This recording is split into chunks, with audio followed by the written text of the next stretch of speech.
Hey everybody, just want to share a quick little insight from my City General Conference this morning. While I was on my morning run, I was listening to the April 1932 General Conference, and James E. Talmage was speaking.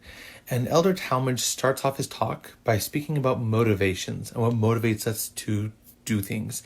And he specifically is applying this to the gospel and what motivates us to choose the right and to keep the commandments.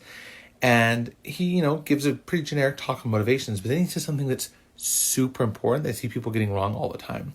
He says that the motivations we have will vary, but he wanted to be crystal clear.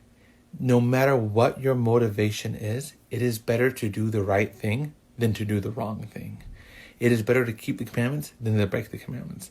And I think that this is probably most, visible in our day and age with regards to following the prophet. Whenever I talk about following the prophet, I immediately get a chorus of people saying, don't blindly follow the prophet. I'm like, yeah, that shouldn't be our goal. Our goal should be to follow the prophet because we've prayed and we've gotten a confirmation that his words, his teaching, and his counsel is true. But if we pray and we don't get an answer, what do? Because not very often do you get immediate answers. A lot of the time you have to work for your answers. And most of the time, you don't receive an answer till the trial of your faith. So what is our default? Our default needs to be obedience. Because what it comes down to is blind obedience is better than disobedience. Any obedience is better than disobedience. I see people all the time sharing a quote from Brigham Young about his greatest fear would be people would blindly follow the prophet. That quote is a lie. It's a lie pushed by a couple different conservative influencers that I know. And they edited the quote. They took out a key section and added it in 3 dots, the ellipses. And the section that they take out is the section where Brigham Young says that his greatest fear is not that the people would blindly follow the prophet and be obedient.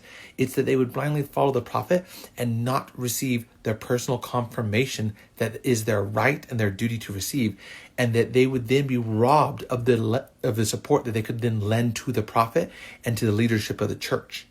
Brigham Young wasn't encouraging disobedience. Never ever have any of the general authorities of the Church of Jesus Christ of Latter-day Saints in a general conference setting, none of the prophets or apostles have ever discouraged obedience. Yes, they've told us we should not settle for blind obedience, that we should seek for witnesses and confirmations, but never have any of them ever said, well, just be disobedient, especially if you don't like what he says, or, it's better to be disobedient than to be blind. No, that is a tactic of the devil. So when you talk about following the prophet and someone's knee-jerk reaction is to accuse you of blind obedience, remember, it is better to be blindly obedient than it is to be disobedient. But we're not blindly obedient. We are obedient because we can see.